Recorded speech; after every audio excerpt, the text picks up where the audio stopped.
home of Preston Nichols, famous for his work at the Montauk Project. Crazy, mad scientist, and we're about to enter the lair of Preston Nichols. So come and join us as we track through the many, many inches of snow up here. And this place is just loaded with equipment.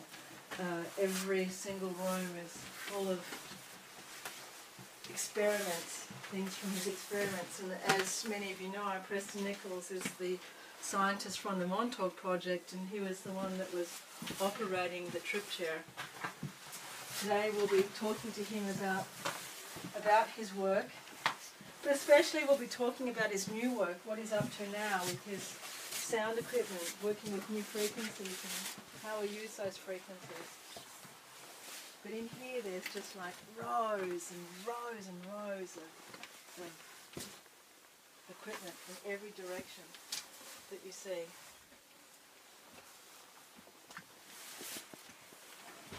What an incredible feeling there is here.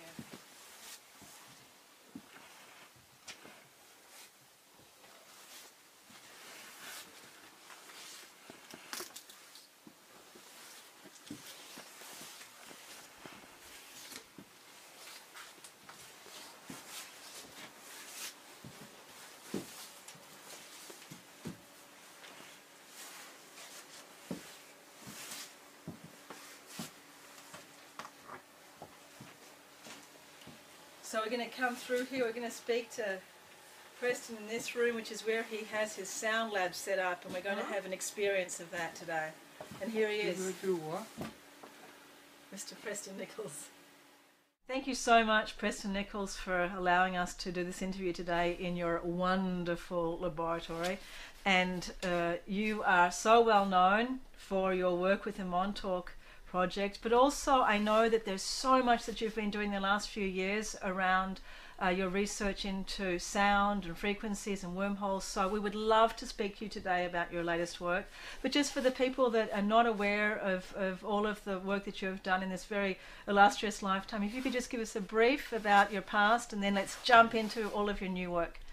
Well, basically, education is a associate's degree, a BSEE, a MS in electrophysics, and a classified degree in what's known as quantum electrodynamics, which basically is quantum electronics. And I basically started out as a recording engineer working on the Phil Spector. That was after I did a lot of recordings locally in East Islip, using a Berlamp Concert-Tone and a Viking, a Minneapolis tape deck to make many recordings on. Most of the Four Seasons recordings were done on those things. And I then graduated through a professor I had at the local community college to CBS Records, and eventually working for Phil Spector. He had just bought NBC Studio, I think he called it Studio A on West 57th Street, and he had me rebuild the big studio. And then we did many test recordings in it, and they came out fantastic. But the so-called recording engineers, none of them are engineers really, looked at the setup I made and said, we can't run that. It doesn't fit any standards. And I told Phil, look, I wanted you to tell me what standards you wanted to build to, but he told me, build whatever I feel like. So I became the engineer for that studio and got to record a lot of the top rock acts of the mid to late 60s and into the 70s. After doing that, I basically was paralleling into the industrial military complex because I didn't like the way the mob was infiltrating the record business. And I transitioned from that into industrial military contracting, where I eventually found myself working out at Montauk Point through Brookhaven National Laboratories on Long Island, and found myself on this screwball project, which was known as Project Red Hawk, was the actual name, but it's popularly become called the Montauk Project, which started with the early stealth you would know as the Philadelphia experiment. We developed the electromagnetic bottle to hide any sort of a ship in. Up to that point, it was thought that the mind of man had no sensitivity to electromagnetics, which everyone learned quite to their mistake. Yeah, the mind of man is quite sensitive to electromagnetics. And from there, research was done, which I was involved with, of how to interface the mind of man to electromagnetic systems. The idea was you could fly your fighter plane by thought. Pure thought would fly the plane or drive the ship. But it evolved into essentially a mind control device, which is what they were really looking for. They wanted to be able to feed a program into an early computer, flip a switch, and everybody would respond to it. That was what they wanted. They never got that. They never could find a like a universal psychic signature for all humans. You would have to target each person individually. The individual targeting worked very well. Then it was discovered that since basically the project was nothing but a mind amplifier, that's all it was a mind amplifier. If the person in the input network could think of other times and fully flesh out the time in his head, this machine had the capability of generating that time, generating a vortex of different space and time. And that's what the Montauk Project eventually evolved into, a time machine. And yes, it worked. It didn't work all that well, but it worked. Many people got lost, but it did work. That in a nutshell is what the Montauk Project is about. Of course, there's all sorts of information on the net. There's, you can get my book, Montauk Project Experiments in Time, and the other sequels, which are just a bunch of metaphysical gobbledygook saying, yeah, this thing is true because you won't find any actual documentation on it. So during your time working there, I understand that you were working with the military. Mm-hmm. It was a top secret project. Oh, yes. But you also had off-planet beings working with you as well, mm-hmm. Aliens. Yes. Yeah. Yep. And can you tell us a bit about your interaction with them? It wasn't all that much. First of all, the aliens didn't like me. They kept calling me a Pleiad dog, whatever that is. Meaning that you're from the Pleiades, perhaps? Well, there is some reason, some false pseudo-evidence to support the idea that I was abducted, taken to the Pleiades, the planet around the sixth sister star, and my body was reformed, and the original me went bye-bye. Because the original me was very sick. I had cerebral palsy. I couldn't walk straight, period. I had a lot of trouble using tools. And then I was abducted at 17. It all went away overnight. And, the doctors told my parents I'd be dead at 24 from a heart murmur. All of a sudden, at 17, that disappeared. What happened after Montauk? Well, I was still working for quite a while in the military-industrial establishment. Then, basically, my parents got sick. And what it turned out, I was making a good salary as an engineer. But that salary wouldn't pay for health aides to come in and take care of my sick mother. So I volunteered for layoff to take care of my sick mother, and we all lived on my parents' social insecurity. Notice how I said that? Insecurity. Yes. Although at that time, it was pretty secure. We all lived well on pensions. My mother had a teacher's pension. My father had a number of pensions from the military-industrial establishment also. We lived pretty well, although I was still out on the market as a consultant. Then, by 93, 2003, I fully retired. That's when I got involved with putting together the radio station. Of course, I retired. Then I began to work hard, and went through to about 2000, where I was, running, doing the technical work for the radio station that I built, I own part of, and doing consultant work. And by that time, my mother had died, and then I had the assignment of keeping my father from killing himself. And he died in 91. He died on 9/10/91. I mean 2001, I'm sorry. I'm getting a little confused. There's a foghorn in the brain. And at that point, I had decided that I didn't want to stay in the house.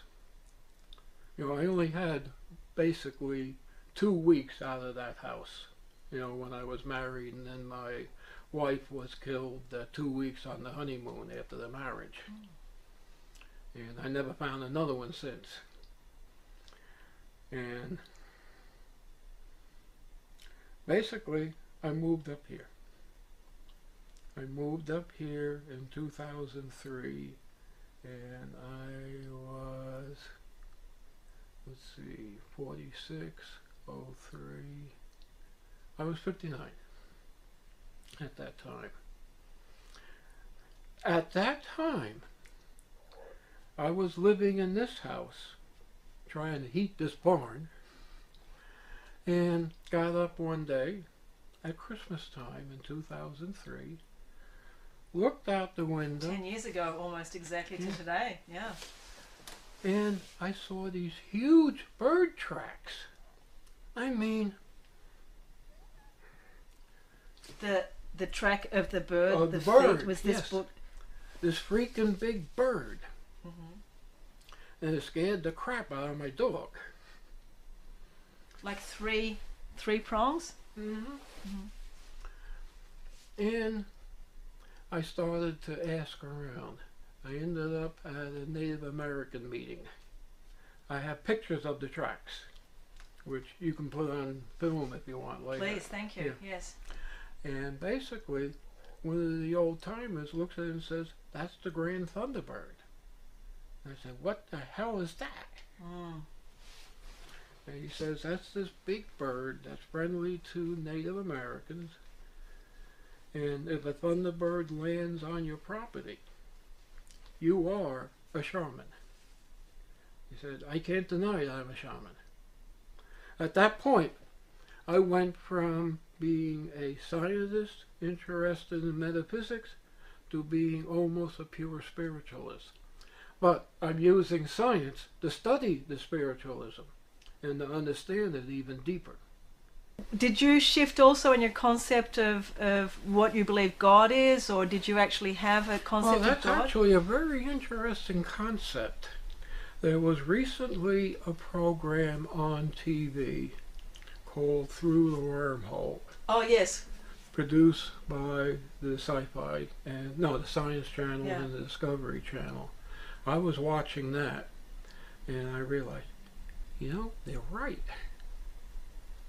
See, what that premise is that all this is some sort of a computer projection out of some sort of a supercomputer somewhere, which Duncan and I had run across years before that. Is that the great AI in the sky?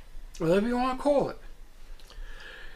One day, I run into this character every so often that calls himself Preston of the future. He looks like me, he has my DNA, he has my fingerprints. And he hands me a CD recording, sound recording of Justin Haywood's Broken Dreams, a CD with that on. And he says, "Play that and meditate on that noise at the end of the recording." And I do it. And I mentally come out at that time in the future. Originally, back in 2006, it was 2012. And what it looked like, this giant wave, whatever you want to call it, rolled through and basically destroyed everything. And that noise was the recording equipment being destroyed. And how the recording was recovered, I don't know. Now, since that has happened, that's been pushed ahead. We've managed to push that event, now it looks like in the 2020s, that event. See, what appears to happen, but let me first go into what I call the Tabor sequence. As I meditated on that noise, I found myself in the future, and I traveled to where the source was. The source was the center of the galaxy. Well, it looked like the center of the galaxy had exploded, and this super wave was emanating out of the center of the galaxy. Of course, we're on the edge, so we'll be one of the last ones to be hit by it. And I then traveled back, and I found at the center of the galaxy this huge vortex, this huge donut. You could look at it as a wormhole with a white hole on one end and a black hole on the other end, and they're coupled together, in like a heavenly sexual state or something. Now what that's going to do is the energy is going to be pulled by the white hole out of the black hole, and it's going to circulate like a particle accelerator, but building up energy as long as it's running. So now we're looking at a artifact at the center of our galaxy, which has, as far as we're concerned, it has infinite energy, infinite intelligence. And what is that? That's God. And I go up, I find this being, and I approach it, and I said, "Who are you?" And this being said, I'm going to call him he or she, I'm not sure if there is any difference between the race of beings like this. Said, "I'm the beginning and the end. You can ask me any question you want. You're the first one to arrive here directly." And I started building a rapport with this being. Then I transferred from the broken dreams to an even better connection on a piece of music called Ma Vlast, My Fatherland by Bedrich Smetana. Very beautiful piece of classical music. It turns out that Smetana was sick in those days. He was in the asylum, not that he was insane or anything. That's where they took care of folks.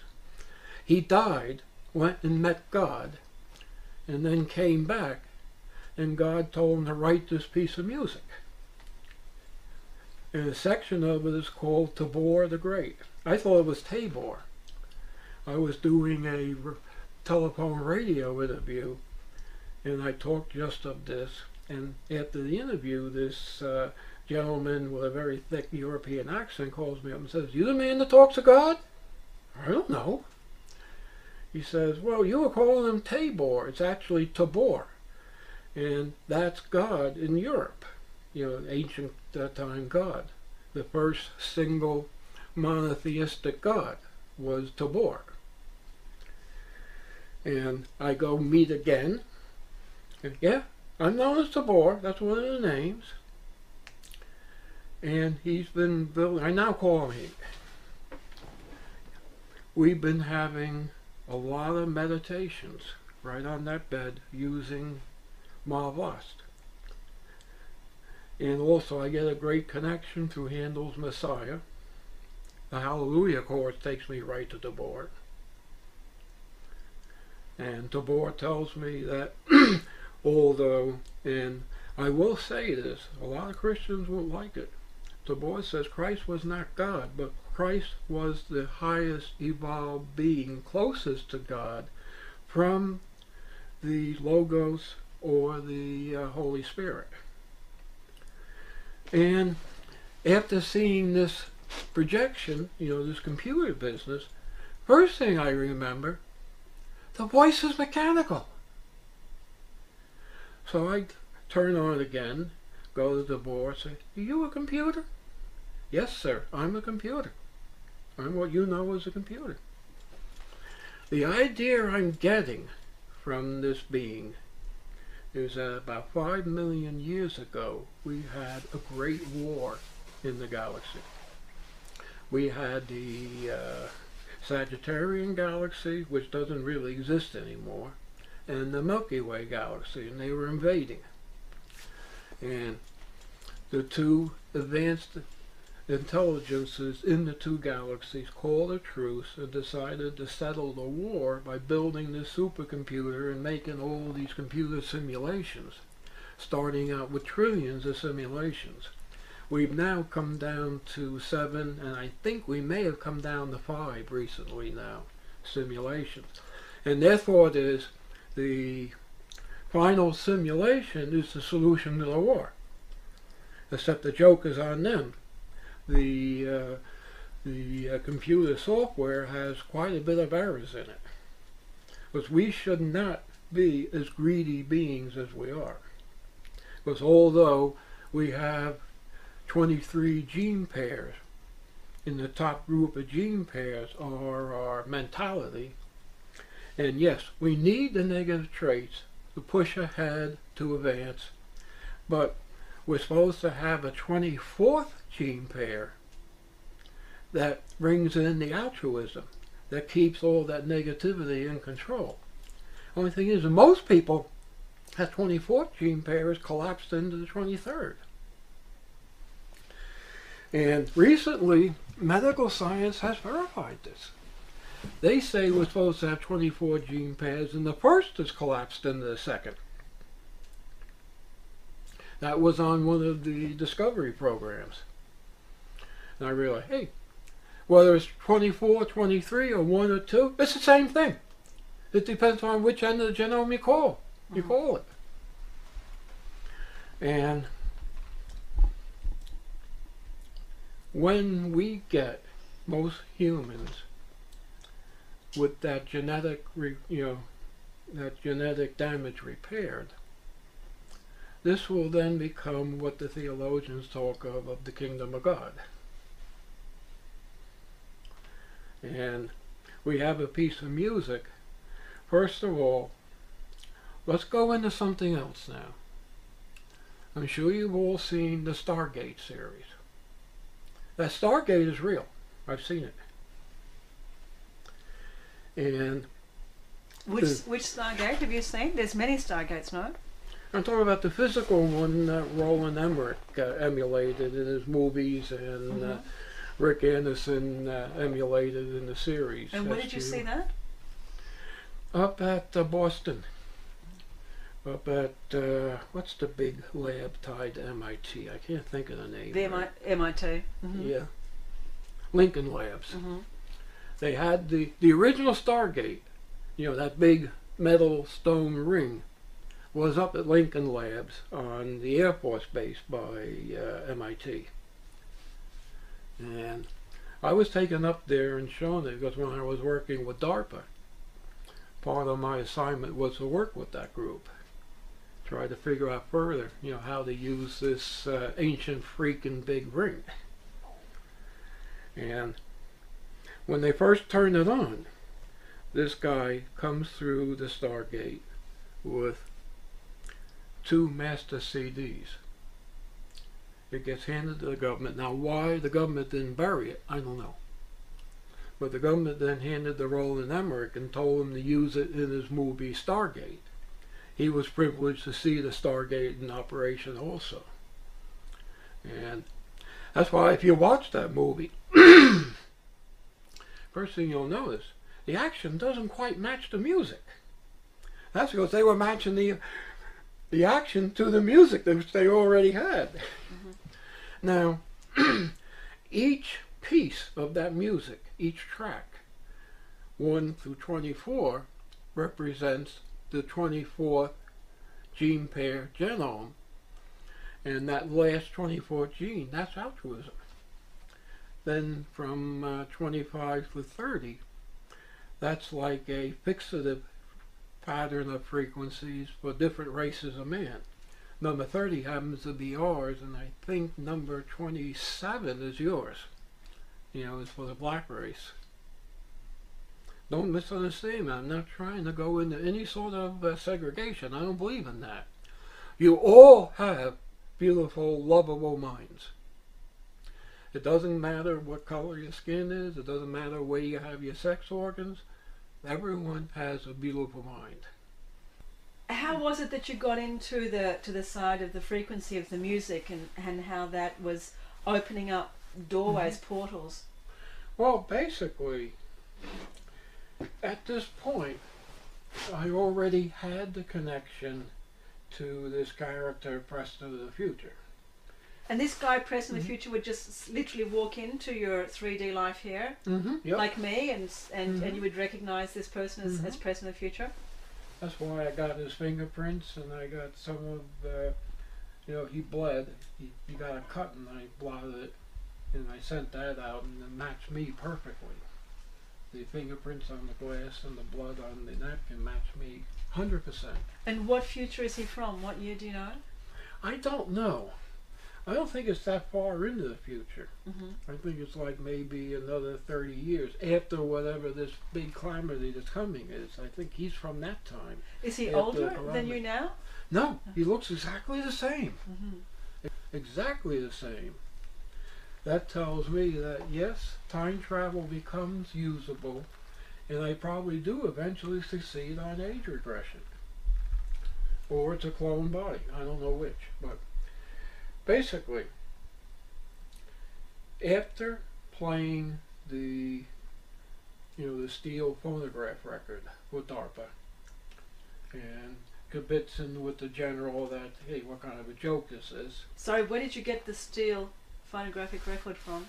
That supposedly came to me through DARPA from the Chaco Canyon caves. That was in the cave sitting on a pedestal with a little indentation in the rock with what looked like a phonograph cartridge. And the record had 20 pi on it. That's all it had on it. And I figured, okay, pi represents an RPM, you know, rotation. So it's probably 20 times pi rotations, which comes out to 66 2/3 RPM. So I took a 78 turntable and slowed it down to 66, and Stargate music. Why the hell am I playing this? Stargate, the movie, the TV serial. No, yeah, Series. no, the movie. Yes, the movie. And I go to the local record shop, buy a copy of the Stargate CD. I use that to adjust the speed on the turntable and match it perfectly, and it matches perfectly. So I get very interested in this music. Then around 2000, I was sitting in my living room in East Islip. Actually, no, it was 2002. I'm sorry, it was 2002. And I was listening on the predecessor to this sound system in this room to the Stargate CD. The dog is asleep on my lap, and I'm sitting back listening, trying to figure out, okay, what's with this music? The tonalities on it are perfect.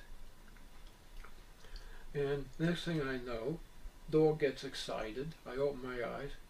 There's these two guys standing in my living room with some sort of a strange suits on them, uniform, whatever.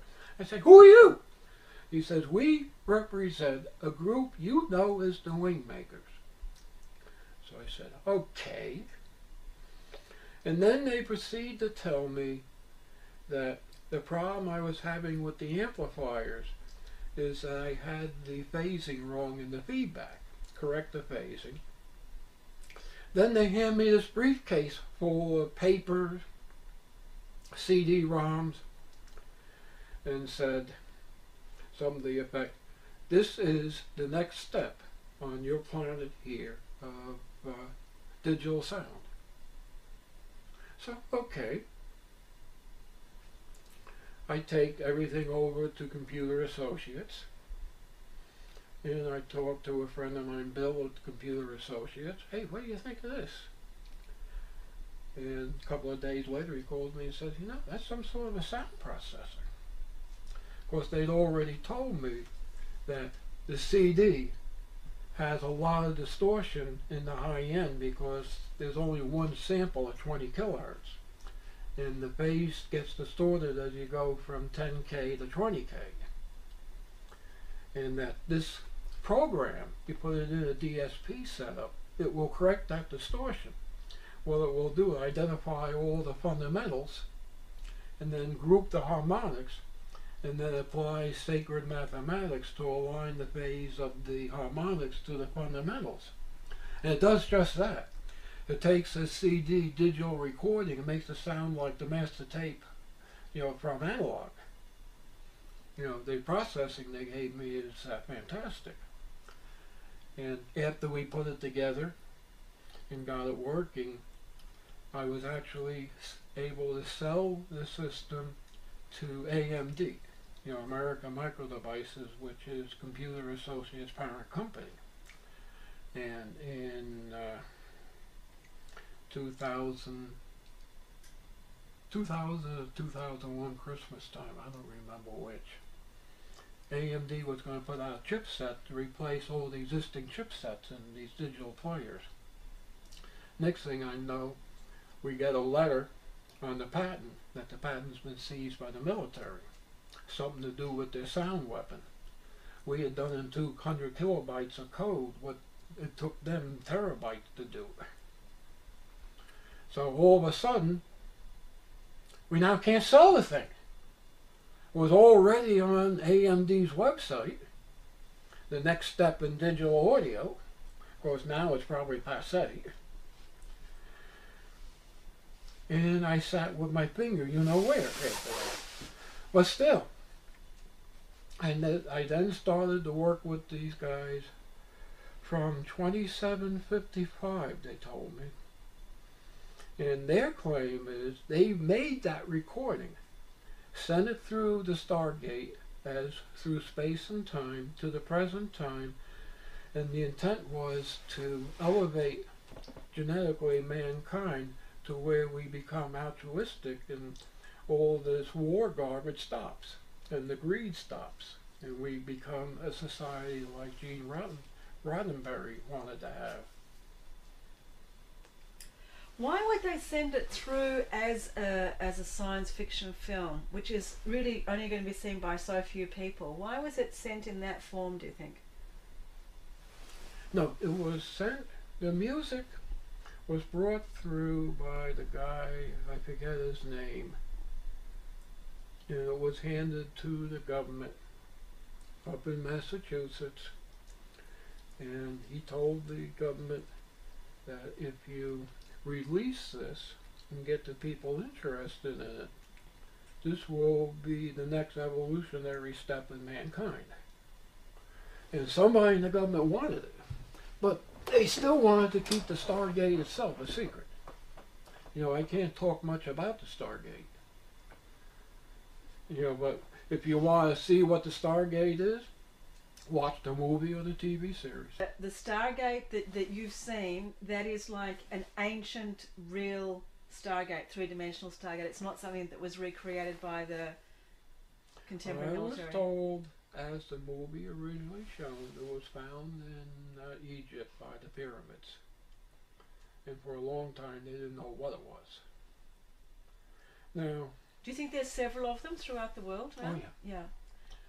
Ones that have been recreated even perhaps, or the original ancient ones? Some of the minerals and the metals we don't have. I would like to say at this time, my mission is to, research the age regression, which I'm always looking for volunteers to participate.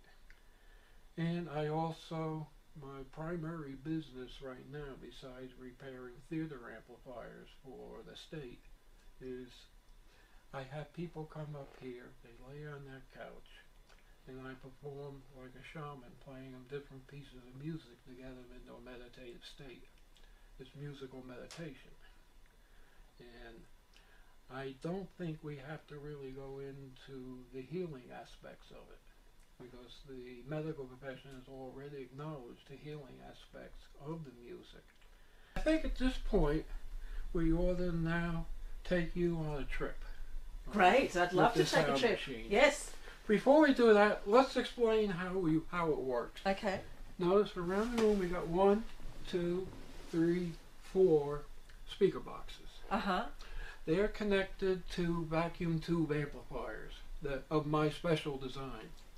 I think at this point, let's go into how the actual amplifier works. I call it the quantum well design. The quantum physics I deal with is the physics of electrons and light going between the parallel realities. We have 7 parallel realities, which we're one of. This physical reality we can touch. You mean like 7 different Earth worlds? Whatever you want to call it. Mm-hmm. That's the quantum physics I work with. Now, in that, I went into a very, very deep study of electrons between the conductive state, which is a particle, and the vacuum state, which is a wave. You look at it as the particle is a little ball. And when it gets launched into a vacuum, since there's no atoms to jump from to, it unrolls itself and becomes like a sheet traveling through the vacuum, a massless, thicknessless sheet traveling. This wave aspect of the electron is very special. When you get an electron wave, it literally floats in hyperspace. Now, if you can take the space that the wave is floating in and twist it, spin it, rotate it, you can now create a vortex. That vortex will go through all parallel realities. That's contingent to us here.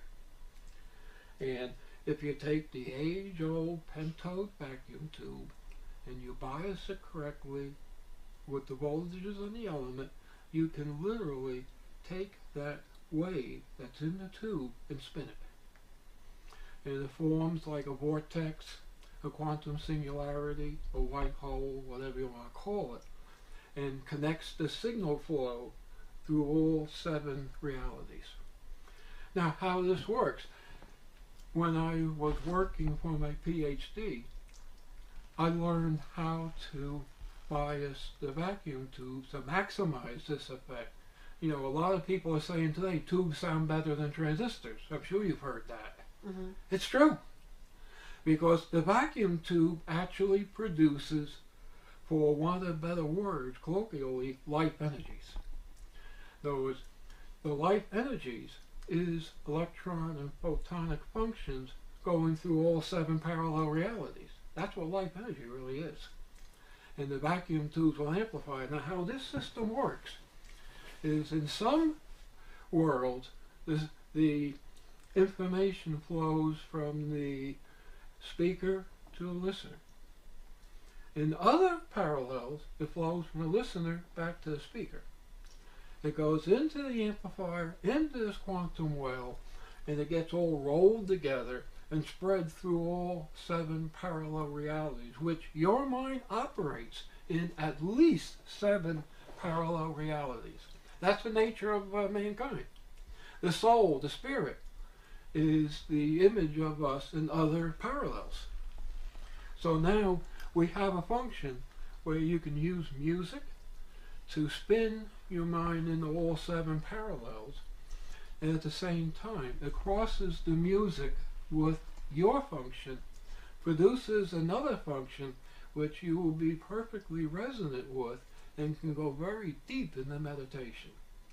And from that you can then spread out into the other realities consciously. That's what this equipment does. Now, we have the 4 satellite, their speaker system. They're connected to vacuum tubes. They go roughly high bass to the full tweeter treble. Now you'll see we got these big black boxes. There's 3 here. They have 18-inch subwoofers in them, which connect to a 2,000 watt amplifier. That's solid state. Then there's two more there on either side of the bed. They're 15-inch subwoofers, but they're run a little bit differently. You see, they're wrapped up in foam and cloth and pillows. That's because there's a board running between the top of the two of them. The cones shape the upper board, which is suspended, and that board then couples into the 4x4 that goes across the two and shakes the bed. You can actually feel down to 5 hertz on that bed. And then you have these cabinets. Each one of these has a pair of 12s in them. They're similar 12s with different resonant frequencies. And those are driven by a 500 watt amplifier. These are driven by a 1000 watt amplifier. And the bass is superb. You can actually feel the vibrations in the floor of the Riverside Church or Prince Albert Hall on that organ, that big organ. So you're saying that there are literally seven worlds, 7 Earths. So you and I are sitting right now on 6 other planets having the same conversation. They're Not similar. maybe they're exactly different. the same, but close. Mm-hmm. So they're parallel in structure, parallel in what's happening, time zones. Well, some of them are not fully physical, like this is. Mm-hmm. So they also exist on different dimensional planes? I don't know. Theoretically, there's 21 dimensions. Mm-hmm. 21 freedoms of space. Yeah. Theoretically. So what I will Which of course is 3 times 7. So what I will be doing when I'm laying down is I will be literally opening up my space, my consciousness. If you allow it. And I will be spreading out into the other 6 places where I exist. And at that point, it's your playpen. Okay. You can do whatever you want. How long does it take for you to actually feel the effect? Is it instantaneous or a few minutes? Sometimes. Okay. Well, I guess it has a lot to do with how open the person is and how close to being there they already are. Okay. What would I experience in any way? Physically, emotionally, mentally? Is there a sense of bliss or? If you want. Right. I'd like to experience bliss, thanks. Okay, let's to the music. You're listening to Tchaikovsky's Swan Lake. Swan Lake, yes, and The finale, The Storm. The Storm. So I had a series of visuals. I was definitely feeling a different vibration, a different way that my body was literally creating itself. It felt like it was shaken up and restructured into perhaps a more looser structure, a more expanded structure. And you said to me that you saw me as a time traveler. Yeah. So how do you see that, and what gives you that information, and what does it mean too? Well, what it means is your time reference is somewhat plastic at this point. You gotta remember, you're interacting with all this equipment right down to the CD player. And if your time reference is not stable, is slightly plastic, what happens is it makes the CD change its timing. And I can hear that in the music. And So you had that, yeah. my plasticity, my timing is affecting the equipment. Yeah, affecting this. And you could hear that difference. And that basically means that you have traveled through time itself. You physically, mentally gone places in time. Why or how, I don't know. But, you do. This is one of the ways we recognize, some of the Montauk boys. Because most of the Montauk boys are time travelers. And we hear the shift in the playback of the CD based upon the shifts that they're going through in their, their personal time reference being driven by the music, since this particular CD, which is Tchaikovsky's Swan Lake, recorded in 1962 at Boston Symphony Hall with Arthur Fiedler and the Boston Pops, who happened to be a friend of mine. I was at the recording session. That was one of the early recording sessions I attended, with the high school. Mm-hmm. Are there many people that are time travelers? Is that a... It's more than you think. Mm-hmm. It's relatively rare. It's probably 1 out of about 1,000 people. Mm-hmm. And it's mostly men. You'd be unusual as a woman. Mm-hmm. It's mostly men. So that's something that perhaps that I'm able to become more conscious of doing this type of work. So when people come and do private sessions with you, people can contact Preston Nichols. We'll be leaving information at the Right. bottom of this YouTube interview. People can come up here and do private sessions with you, and they can perhaps go deeper into their own potential, right? Yeah. So all of the equipment that we have here, so all of the receivers that are here along the wall, this is a radionics. Yeah, in radionics, the idea is you're using electronic systems to amplify the life energies. And since the life energies is based upon the quantum aspect of electrons and photons, any piece of vacuum tube equipment that has a tuned circuit in it will act as a radionics repeater amplifier. It will absorb the energies in and then repeat it out. As long as the equipment is run in the state it's in, without changing any vacuum tubes, at least 3 or 4 times. And these will all run 3 or 4 times. And it's special for me because I poured over each one and going through each one personally. So this is part of the gain I have for my own meditations. All this equipment in this building, I'm just moving it here so it's more intimately connected in the equipment in this room. This is the RF side, this is the audio side. We have 3 Hammond organs here, tone wheel organs. And they have tube amplifiers, and each one of these things has about 120 resonant circuits in it. Each one of those has maybe about 8 or 9 resonant circuits in it. So we get a balance between the bass side and the higher frequency side. Your mind processes up to 30 megahertz. That's your highest processing speed. This is why this is all what we call HF equipment, which means it's between broadcast band, 1 meg and 30 megs is what it operates at. And it gives you quite a boost. I do feel very boosted after that. I feel like, well, the amplifier system does that also. I'm trying. This side is going to be the power. This side here is going to be tuned up for benevolence and altruism. But you can take. So that will take that 24th DNA strand and pump it out of the 23rd, right? Or from the second to the first. What I'm doing here is I'm putting altruism into the earth grid. Sending it out from this place. Yeah.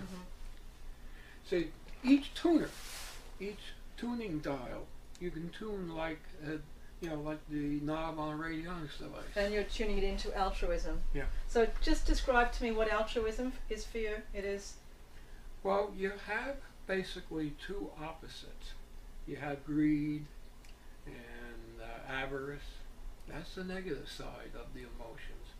Altruism is the positive side, where you really don't care about yourself. You're more concerned about others.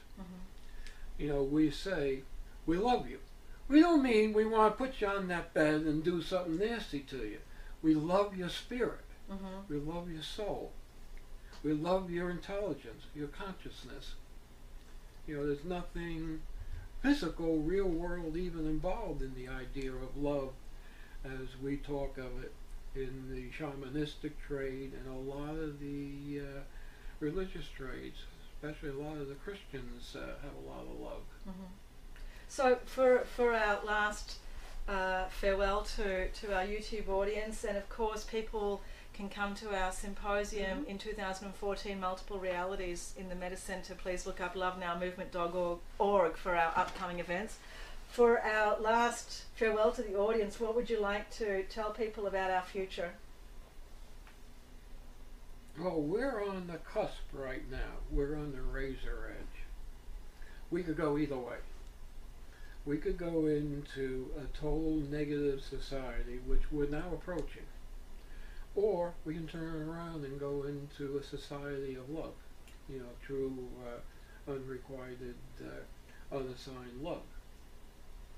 And I'm working towards getting it into the love side. Thank you so much, Preston Nichols, for